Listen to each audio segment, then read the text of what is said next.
ദിലീപേട്ട മറ്റൊരു നല്ല കാര്യം എന്ന് വെച്ചാൽ ഫിയോക്കിന് ഡിസ്ട്രിബ്യൂട്ട് ചെയ്യുന്ന ആദ്യത്തെ പടമാണ് അവരുടെ പറയും ദിലീപേട്ടൻ്റെ അടുത്ത് ദിലീപേട്ടൻ ചെയ്യാമെന്ന് പറഞ്ഞു. അതോ തിയേറ്റർ ഓണേഴ്സ് ഡിസ്ട്രിബ്യൂട്ട് ചെയ്യുമ്പോഴേക്കും, കാരണം ഈ കഴിഞ്ഞ ഇടയിൽ കുറേ പ്രശ്നങ്ങളുണ്ടായിരുന്നു, തിയേറ്റേഴ്സ് സിനിമ റിലീസ് ചെയ്യുന്നത് തിയേറ്ററുകൾ അങ്ങനെ കുറേ പ്രശ്നങ്ങളുണ്ടായിരുന്നു. ഇനി ഒരു പ്രശ്നങ്ങൾ വന്നാലും ഞങ്ങൾക്ക് ഇനി ഡിസ്ട്രിബ്യൂട്ട് ചെയ്യാൻ ഞങ്ങൾക്ക് ഞങ്ങളായിട്ടൊരു ബ്രാൻഡ് ഉണ്ട്, ഞങ്ങളായിട്ട് കമ്പനി ഉണ്ട് എന്നൊരു സ്റ്റാൻഡിന് വേണ്ടിയാണ് അങ്ങനെ ഒരു അല്ലല്ല. കാരണം 10-21 വർഷമായിട്ട് ഞാൻ ഡിസ്ട്രിബ്യൂട്ടർ അസോസിയേഷനിലെ ഒരു മെമ്പർ കൂടിയാണ്. അത് മാത്രമല്ല, ഞാനിവിടെ 21 വർഷമായിട്ട് സിനിമ ഡിസ്ട്രിബ്യൂട്ട് ചെയ്യുന്ന ഒരാളും കൂടിയാണ്. അപ്പോൾ ഈ ഫിയോക്ക് എന്ന് പറഞ്ഞ സംഘടന, അതിന് ഇരിക്കാനുള്ളൊരു സ്ഥലം, അതുപോലെ തന്നെ അതിലെ അംഗങ്ങളുടെ വെൽഫെയറിന് വേണ്ടിയിട്ടുള്ള കുറച്ച് കാഴ്ചപ്പാടുകളുടെ അടിസ്ഥാനത്തിലാണ് ഒരു നന്മയുടെ തുടക്കം എന്നുള്ള രീതിയിൽ മാത്രമാണ്. അതല്ലാതെ ഇപ്പൊ നിങ്ങൾ കണ്ടില്ലേ, അന്നത്തെ ഫിയോക്കിന്റെ ലോഞ്ചിന് പ്രൊഡ്യൂസർ അസോസിയേഷനും ഡിസ്ട്രിബ്യൂട്ടർ അസോസിയേഷനും ചേംബറും എല്ലാവരും കൂടി വന്നിട്ട് തന്നെയാണ് എല്ലാവരും ആശംസകളും എല്ലാം വന്നിട്ട് അതിന്റെ സത്യസന്ധമായിട്ടുള്ള കാര്യം. അല്ലാണ്ട് ഇത് വേറൊന്നിനെ പൊളിക്കാൻ വേണ്ടിയിട്ട് നിൽക്കുന്ന ഒരു കാര്യമേ അല്ല. അങ്ങനെ ചിന്തിക്കുകയും ചെയ്തത് ദയവേത് മനസ്സിലായി. അത് ഞാൻ ശരിക്കും ഫിയോക്കിന്റെ ചെയർമാൻ ആയതുകൊണ്ട് അങ്ങനെ ഒരു ചിന്ത വന്നപ്പോ എന്റെ കയ്യിലിരിക്കുന്ന പടം അപ്പൊ ഓക്കെ നിങ്ങൾ ചെയ്തോളൂ എന്ന് പറഞ്ഞ് ഞാൻ എന്താ സപ്പോർട്ട് ചെയ്യണ്ടേ എന്നുള്ള രീതിയിൽ ഞാൻ അതിന് നിന്നത്. അത് ഇല്ലെങ്കിൽ എന്താന്ന് വെച്ചിട്ടുണ്ടെങ്കിൽ ഫിയോക്ക് വേറെ ആൾക്കാരോട് സിനിമകൾ ഡിസ്ട്രിബ്യൂഷൻ ചോദിക്കുമ്പോൾ അവർ ചോദിക്കും, ചെയർമാൻ നിങ്ങൾക്ക് പണം തരില്ലേ, നിങ്ങൾക്ക് ചെയർമാന് നിങ്ങളുടെ വിശ്വാസമില്ല എന്ന് ചോദിക്കുന്ന ഒരു വലിയ ചോദ്യം ഉണ്ട് അവരോട്. അതുകൊണ്ട് തന്നെയാണ് ഞാൻ റെഡി. ഇനി പുറകെ ഓരോ ആൾക്കാർ ഫിയോക്കിലൂടെ വന്നേക്കാം എന്ന് വെച്ച് മറ്റുള്ള അസോസിയേഷനിലെ ഇതാവുന്നല്ല. നമ്മളെല്ലാം ഡിസ്ട്രിബ്യൂട്ടർ അസോസിയേഷൻ മെമ്പേഴ്സാണ്. ഈ അടുത്ത കാലത്ത് ദിലീപേട്ട റിലീസ് നോക്കിക്കഴിഞ്ഞാൽ അറിയാം, ചില സിനിമകൾ വേണ്ടത്ര ദിലീപേട്ട പ്രതീക്ഷിച്ച അത്രയും വർക്കൗട്ട് ആവാത്ത സിനിമകളുണ്ട്, എന്നാൽ ആയ സിനിമകളുണ്ട്. അപ്പം ദിലീപ് എന്ന നടനിൽ ഒരു സിനിമ ഇറങ്ങി കഴിഞ്ഞ് കഴിയുമ്പോൾ അതിന്റെ വിജയവും പരാജയവും ദിലീപ് ഹാൻഡിൽ ചെയ്യുന്നില്ല. എത്ര ദിവസത്തെ ആയിട്ടുണ്ട് വിജയത്തിനും പരാജയത്തിനും ചേട്ടന്റെ പേഴ്സണൽ വ്യക്തി ജീവിതത്തിലും നടനെന്ന രീതിയിൽ? ഇല്ല, ഞാൻ പറഞ്ഞല്ലോ, വിജയങ്ങളും പരാജയങ്ങളും ഒക്കെ നമുക്ക് സംഭവിക്കുന്നതാണ്. നമ്മളെല്ലാം നന്നാവട്ടെ എന്ന് പറഞ്ഞു തന്നെയാണ് നമ്മൾ ശ്രമിച്ചുകൊണ്ടേയിരിക്കുന്നത്. എനിക്ക് ഒരുപാട് ഹിറ്റുകൾ കിട്ടിയിട്ട് നിങ്ങൾക്ക് എല്ലാവർക്കും അറിയാം. അതുപോലെ ഇടയ്ക്ക് പരാജയങ്ങളും കിട്ടിയിട്ടുള്ള ആളാണ്. അപ്പോ കഴിഞ്ഞ കുറെ ഹിറ്റുകൾ കിട്ടി എന്ന് പറഞ്ഞാൽ ഇനി എല്ലാം അങ്ങനെയൊന്നും പറയാൻ എന്നാൽ കഴിഞ്ഞ കുറെ പരാജയങ്ങൾ ഉണ്ടായോ അല്ലെങ്കിൽ 1-2 സിനിമ മോശമായി എന്ന് പറഞ്ഞാൽ അടുത്ത് അങ്ങനെയൊന്നും പറയാൻ പറ്റില്ല. ഓരോ സിനിമയ്ക്കും അതിൻ്റെതായ ഒരു ജാതകമുണ്ട്. നിങ്ങൾ ഇഷ്ടപ്പെട്ട് നിങ്ങൾ നിലനിർത്തിയ ഒരു ആക്ടറാണ് ഞാൻ. കാരണം ഞാൻ കൊച്ചു വേഷങ്ങൾ ചെയ്തു വന്ന ഒരാളാണ്. അപ്പൊ ശരിക്കും പറഞ്ഞാൽ എന്റെ പ്രിയപ്പെട്ട പ്രേക്ഷകരും മീഡിയയും എല്ലാവരും തന്ന സപ്പോർട്ടിൽ തന്നെയാണ് ഞാൻ ശരിക്കും പറഞ്ഞാൽ ഇപ്പൊ ഈ നിൽക്കുന്ന സ്ഥലത്ത് വരെ എത്തിയിരിക്കുന്നത്. അത് എന്റെ സിനിമകൾ എല്ലാം ഒരേ ടൈപ്പ് സിനിമകളല്ല, പല ടൈപ്പ് സിനിമകൾ, പല ടൈപ്പ് കഥാപാത്രങ്ങളാണ്. അതിൽ ചിലത് വർക്കൗട്ട് ആവും, ചിലത് വർക്കൗട്ട് ആവില്ല. ഇപ്പൊ ഭയങ്കര വലിയ സക്സസ് ഉണ്ടായി എന്ന് പറഞ്ഞാൽ ഞാൻ ഭയങ്കരമായിട്ട് ആഘോഷിച്ച് അങ്ങനെ നടക്കുന്ന ഒരാളല്ല. പരാജയവും വിജയവും ഇതിന്റെ ഒക്കെ ഭാഗമായി പോകുന്നു. പിന്നെ ഒരു പടം വർക്കൗട്ട് ആയില്ലെങ്കിൽ നമുക്ക് സങ്കടം എന്ന് വെച്ചാൽ പാവം അതിന്റെ പ്രൊഡ്യൂസർ എത്രയും നമുക്ക് ചിലപ്പോൾ അടുത്ത സിനിമയിൽ അത് കവർ ചെയ്യാൻ പറ്റും.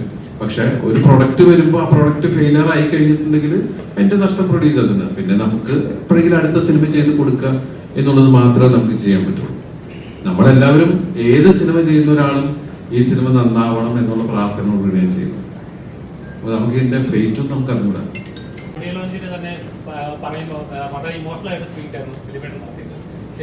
അത് മനഃപൂർവ്വം സംസാരിച്ച് കുറെ കാലമായിട്ട് എന്ന് പറയുമ്പോൾ നമുക്ക് നാച്ചുറലി ഉണ്ടാവുന്ന ഒരു സംഭവം. അത് പിന്നെ പെട്ടെന്ന് ഞാൻ അതിന് തന്നെ വേറെ വഴിക്ക് പോയത്.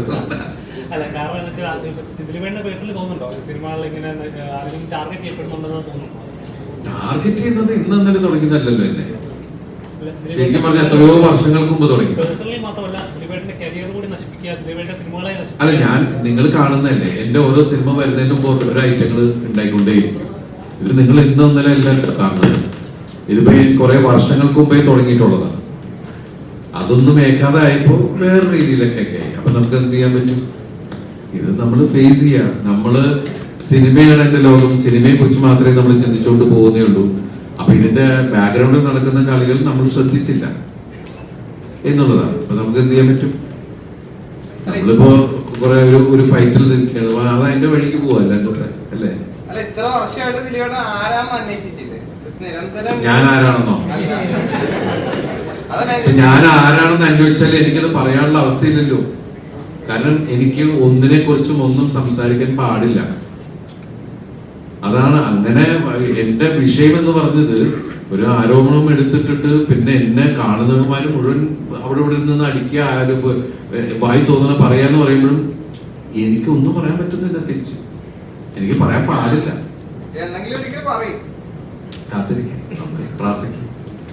അതിനു വേണ്ടിയിട്ടാണ് നമ്മൾ. അതെ അതെ 100%.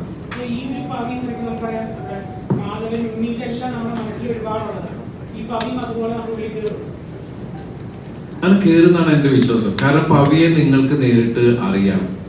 നിങ്ങളുടെ മുമ്പിലുള്ള ഒരാൾ തന്നെ എനിക്ക് പവി. ഈ കെയർ ടേക്കർ എന്ന് പറഞ്ഞത് ഏതൊരു ഫ്ലാറ്റിൽ നമ്മൾ മിക്ക ആൾക്കാരും ഫ്ലാറ്റിൽ താമസിക്കുന്നവരാണ്, താമസിച്ചിട്ടുള്ളവരാണ്. ഫ്ലാറ്റിനെ കുറിച്ച് ആ കൾച്ചറിനെ കുറിച്ച് നന്നായി അറിയുന്നവരാണ്. അവിടെ എല്ലാം ഒരു കെയർ ടേക്കർ ഉണ്ടാവും. ഈ പവിത്ര എന്ന് പറയുന്ന കെയർ ടേക്കറുടെ ഒരു ചിന്ത എന്ന് പറഞ്ഞാൽ ഇത് മൊത്തം ഓടുന്നത് ഇയാളുടെ തലക്കൂടിയാന്നുള്ളതാണ്. എല്ലാവരുടെയും ഗാർഡിയനാണ് പുള്ളി എന്നുള്ളതാണ്. എല്ലാവരുടെ കാര്യത്തിൽ പോയി ഇടപെടുക എന്നുള്ളതാണ്. അതിൽ നിന്നുണ്ടാകുന്ന തമാശകളും കാര്യങ്ങളൊക്കെ സരസത കൂടി ആണ് ഈ സിനിമ പറയുന്നത്.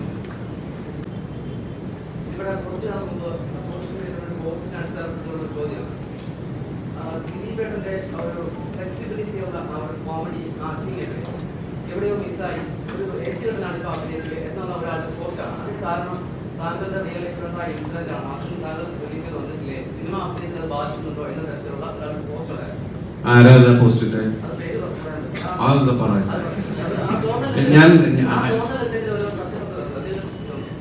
എനിക്കങ്ങനെ തോന്നിയിട്ടില്ല. എന്റെ കഥാപാത്രം അങ്ങനെ ഫ്ലെക്സിബിൾ ആയിട്ട് ഇപ്പൊ വളരെ സീരിയസ് ആയിട്ട് ബിഹേവ് ചെയ്യേണ്ട ഒരു സ്ഥലത്ത് ഞാൻ വെറുതെ കിടന്ന് ഇങ്ങനെയൊക്കെ കാണിച്ചിട്ട് കാര്യമില്ലല്ലോ. ആ കഥാപാത്രം എന്താ ആവശ്യപ്പെടുന്നു എന്നുള്ളതിനും ഞാൻ ബിഹേവ് ചെയ്താൽ പോരെ.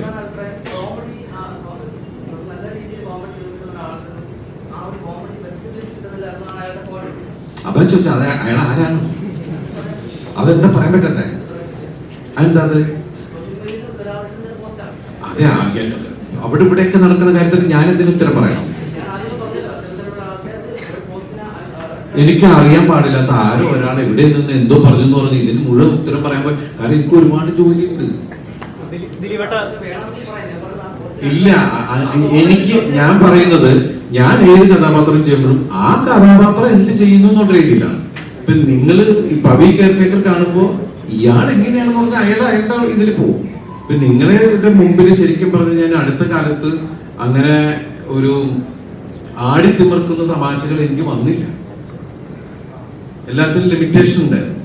ഇപ്പൊ ലാസ്റ്റ് എനിക്ക് തോന്നുന്നത് പിന്നെ അത് ബിഗ് സ്ക്രീനിൽ വന്നില്ല. കേശു വീടിന്റെ നാഥൻ അയാളുടെ രീതിക്കുള്ള ഒരു ആട്ടവും കാര്യങ്ങളുള്ള ഒരാളാണ്. ഇപ്പൊ വോയിസ് ഓഫ് സത്യനാഥനില് അയാള്